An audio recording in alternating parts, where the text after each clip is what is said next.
Let's educate ourselves. Over the last 400 years, what power has done the most to spread the ideals of limited government, an independent judiciary, certain inalienable rights, and free markets? That power would This be is the already British amazing. Empire. It was Britain that gave these ideals to the United States. It was the British Empire, the largest empire the world has ever known, which made these ideals global aspirations. It was the British Empire, along with America, that defended these ideals in two colossal world wars. Freedom was an Englishman's right, and wherever he went, he took that right with him, whether he was an English colonist in America, governing himself through a locally elected assembly, or an English adventurer like Sir Stamford Raffles, creating the free market city-state of Singapore, or an English officer like T.E. Lawrence, leading Arab tribesmen against the Turks. The British always thought of themselves as liberators, as bringers of freedom. Okay. Gene, any opening thoughts about Lawrence and his bringing of freedom to Arabia? He certainly did bring freedom, didn't he? He brought freedom off the entire partition of the Arab world, the imposition of monarchies across the region, the gutting of any kind of liberal democratic reforms, the empowerment of rural notables and feudal elites, and as we all know, after the British liberated the Arabs, as they're known in America, from Turkish rule, there was never any problems in the Middle East ever again. So the proof is in the pudding. Yeah.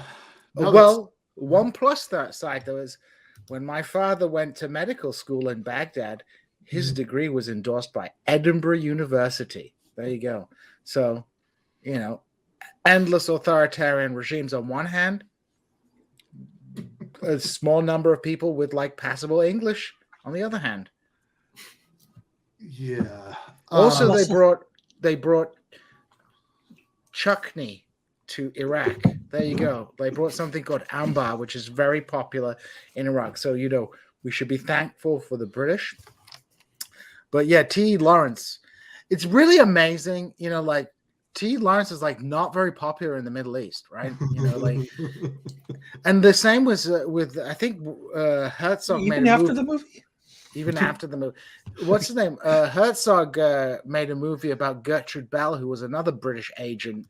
Like a more recent one was like a girl boss movie about this heroic British female agent amongst the, lusty Middle Eastern dudocracy.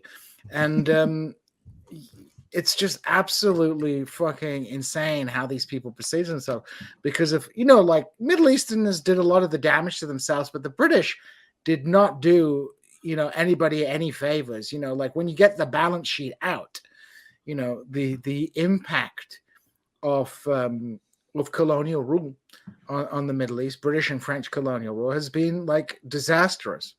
And you just compare the countries that were under British colonial rule with those that were not under British colonial rule.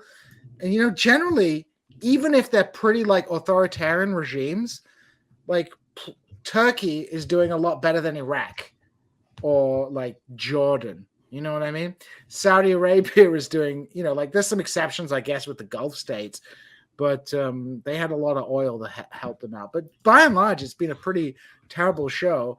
And that's not to mention the wonderful situation that exists in Israel-Palestine, which is entirely a product of British imperial policy.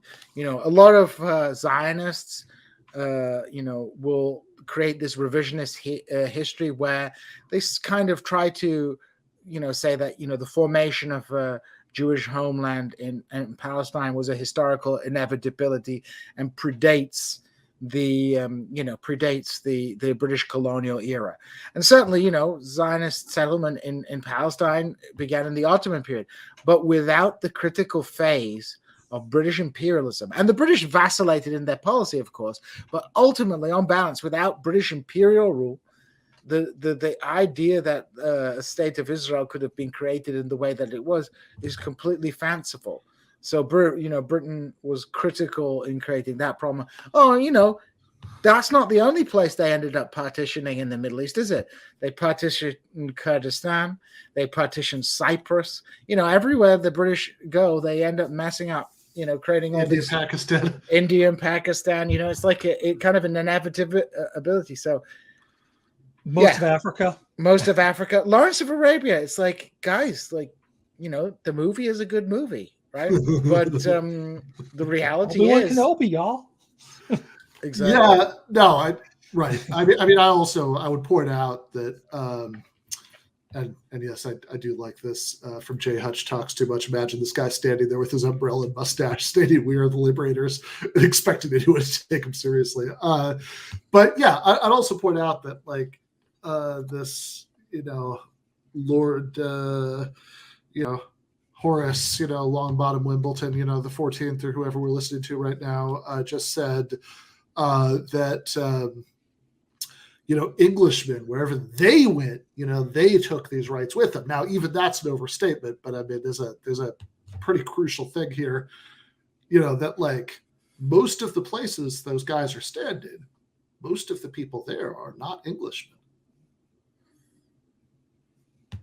Seems like maybe an important distinction, but let's keep going.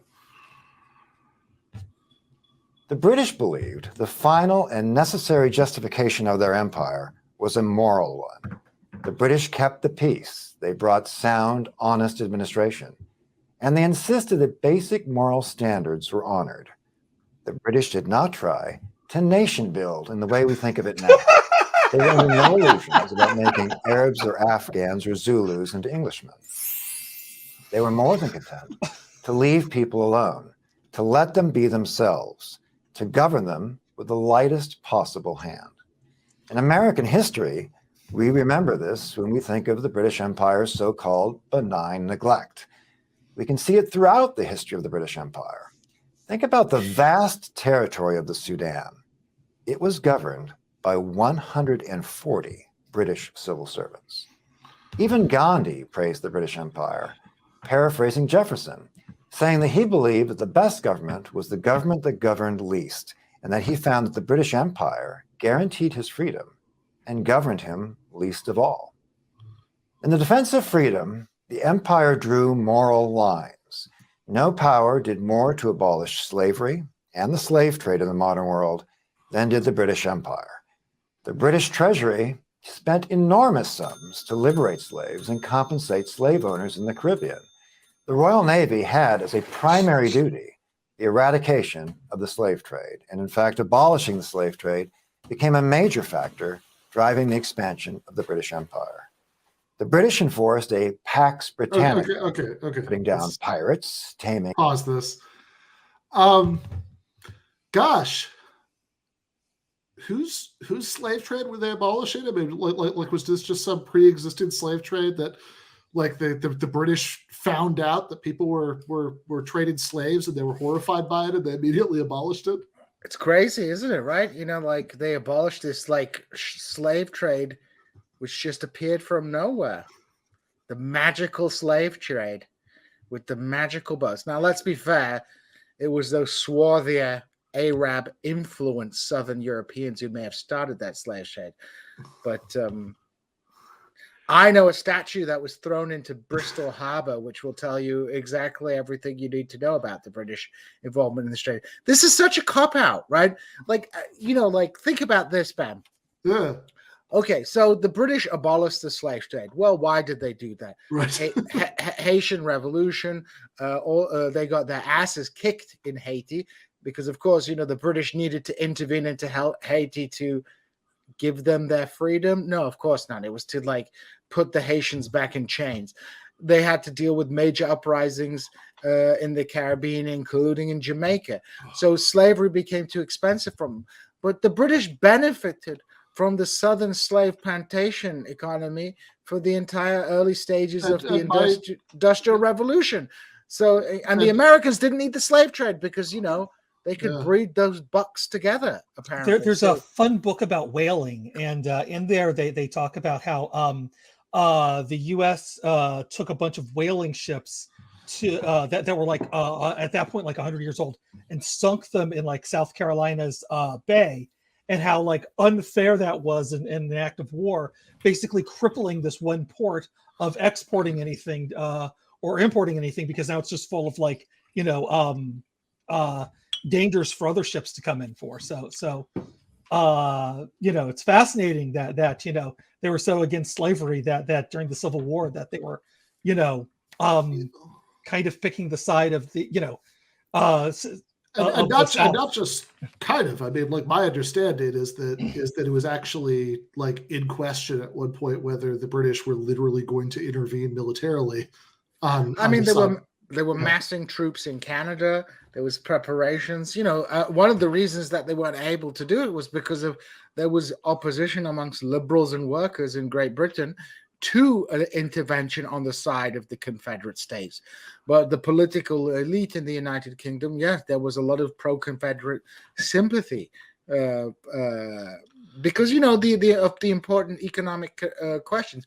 Do I think the fact that the Royal Navy intervened to stop the slave trade was a bad thing? No, it was a good thing.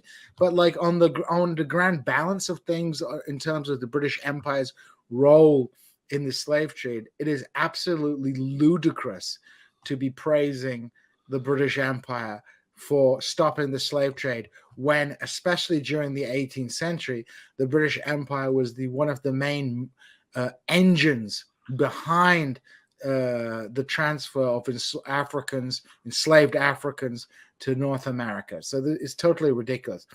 I mean, they'd spent hundreds of years not only participated in the slave trade, but being, one of the most important, and for some of that time, the most important participant in the slave trade before they abolished it. So it's just kind of like, okay, if you say, well, look, Joe down the street, he's a very, very good man. You want to know how good a man he is? All of those people who were trapped in the well in his basement, for 20 years while he, put the basket down and made them put the lotion on and all that stuff. He let them all out. That's how good he is. It's like well, okay, that part's good, but we should also maybe talk about the previous 20 years. Yeah, no one ever gives Hitler credit for killing Hitler. Exactly. That's I'm going to use that one in the future. Oh, can I just give you a little bit of some trivia I just looked up about our author, Mr. H.W. Crocker III. He is the author of the politically incorrect guide to the British Empire, and wait for it, the politically incorrect guide to the Civil War, because that's going to be a fucking train crash. Yeah. I just love also, just since we're talking about one specific thing that he's just cherry picking, how he also cherry picked Gandhi's quotes, because I'm pretty sure those were quotes when Gandhi was working as a British civil servant, was very like, oh yeah, God save the king. I'm British at that point in time, before he led a revolution against the British Empire. I have to also say, like, the whole thing about like the Sudan, like, never trust anyone who says the Sudan. It's like it's like what are you trying to say? Just say Sudan. Don't be like that. But it's but also it's like, come on, bro, like, give the Egyptians some credit, because the Egyptians were involved in administering the Sudan as well. That's why they didn't need all those British officials there, because they subcontracted it to the Egyptian authorities. And also it didn't end very well, because there was a big old dust up there. Yeah, I mean, granted, people say the same thing about the Ukraine, and my consistent position there is that if they wanted me to leave off the definite article, they should have been nicer to my family. It'll always be the Ukraine to me. But in any case, do people still say the Lebanon? I don't think that one's in vogue anymore, is it? Do people used to say the Lebanon? The Lebanon's a thing, man. It was a thing. I remember. I want to say that I thought that when you said H.W. Crocker III, I forgot this motherfucker's name, and I thought you were joking and making a parody of what his name is. But that's actually the name, right? H.W. Crocker III is the person advocating for British colonialism right now. H.W. Cockwomble, as I would like to call him. That's the parody, yeah. That's the parody. And it is amazing, right? That, like, on the one hand, he'll make this big deal about the British Empire abolishing slavery, completely skipping over the previous centuries of slave trading by the British Empire. But, like, on the other hand, he's going to write the politically incorrect guide to the Civil War. So it's like, just how much more obvious could it be that you don't actually care about this? It's like, you know, if it's convenient for your case, great, you'll make a big deal about how wonderful the abolition of slavery was.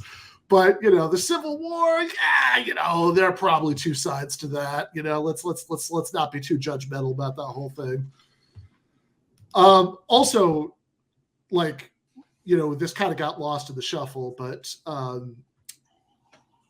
and, you know, I don't know why counting the number of civil servants who are administered a colony is supposed to tell you anything about, you know, about how that colony was administered. Limited government, Ben. Limited government. You know, like, they could govern all those dark people with only look better than the Americans can do. Like, it's a sly jab at, like, the incompetence of the American and just military industrial complex, isn't it? It's like the British used to do it with like 12 people and a dog. Yeah, but also this idea that the British Empire was, you know, governed in a light touch. I mean, like, I would be, you know, I would be fascinated. Like, let's put it this way. I mean, even in Ireland, never mind some of these other countries they're talking about. I think, you know, you walk in, you know, you walk into the pub and ask if, you know, anybody's heard about what a light touch the British governed their country with. You know, you know, you probably get some choice responses, and that's nothing, you know, compared to some of the atrocities, you know, that Britain was committed in some of these other countries. I think people don't realize this, but Ireland's population has never recovered fully from the decimation inflicted on it by the Liberal administration that presided over the famine in Ireland. The Conservatives would have been better, because the Conservatives would have just given everybody some, like, crappy charity food to, you know, maintain their patronage networks. But the Liberals were, like, fully ideological. No, the market will solve it. And the market solution for it was, like, starving a bunch of Irish people until they left the country. Absolute brutality. Well, he does go on and say that there were some mistakes in Ireland. Okay. Also very telling that that's the one place that he'll see there are mistakes. Because, you know, yeah, exactly. There was mistakes inside the tribe. You know what I mean? I'm actually looking forward to the time we get to go to Ireland as GTAA with a video camera and showing some actual Irish people in a pub this video and getting their reactions. By the way, have you noticed what you paused it on? It's like the British enforced a Pax Britannica, putting down pirates, taming headhunters. It's like, my bro. Should we see what they say about pirates and headhunters? Yeah, absolutely. Headhunters and keeping the peace between previously warring tribes and religions. While respecting and often ruling through local leaders, the British still insisted on certain Judeo-Christian moral standards. They were not, in that respect, multiculturalists. They had a firm sense of right and wrong. When Sir Charles Napier was confronted by the practice of suttee, widow burning, in India, he told the Brahmin priests involved that he understood it was their custom. But the British had a custom too. They hanged men who burned women alive, and their goods were confiscated. So if the Brahmins insisted on continuing their tradition of widow burning, then he would insist on following his British tradition of hanging the murderers of widows. Widow burning in India soon ceased. But we don't have to dig far into history, into the abolition of slavery and widow burning, to find the British Empire on the side of moral right and freedom. We can think of events within our own lifetimes or those of our parents and grandparents. When we think of the two deadliest threats to freedom in the 20th century, we generally think of communism and Nazism. But how many remember that in 1940, after the Hitler-Stalin Pact and after the fall of France, one power, the British Empire, stood alone in mortal combat against the combined tyrannies of the world? Even where the British have merited criticism, as in Ireland, there is more to the imperial story. He can't even bring During himself negotiations to to create the Irish sentence Republic, for to instance, any criticism British that Prime might have Minister merited David in Lloyd Ireland. George, who could speak Welsh, reminded the Irish nationalist and Gaelic extremist Eamon de Valera that the Celts never had a word for republic. It was an idea given to them by the English. This is our own history too. If you love America, you should also love the power that gave us our sense of inalienable rights, rights traceable back to Magna Carta. It all started in America with the British Empire, a great liberty-loving empire. It is the empire's legacy, the English-speaking world, that remains the great global guardian of freedom today. I'm H.W. Crocker for Prager University. Thanks for watching. To keep our videos free, Oh, click jeez. here. This is a guy I want to put in an education camp run by Pascal. Like, Yeah. So I just cannot get over the fact that he could not even get himself to give whatever these mistakes that were made were in Ireland a full sentence. That's like one clause of one sentence, gestures at the fact that this one country, it may have merited criticism. That's it. And also, from watching that video, you'd be very confused about why the American Revolution happened. I mean, if we were already ruled by this liberty-loving empire, then why did we like expend all of this blood and treasure kicking out the liberty-loving Brits?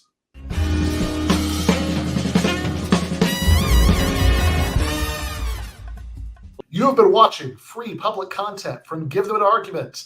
To access every single episode of the show, the main show on Monday nights, all of the streams, all of the debate breakdowns, all of the patron-exclusive post-games on Monday nights, all of the patron-exclusive bonus episodes every week, and much, much more, go to patreon.com/Ben Burgis. I cannot resist ending this with, don't be foolish.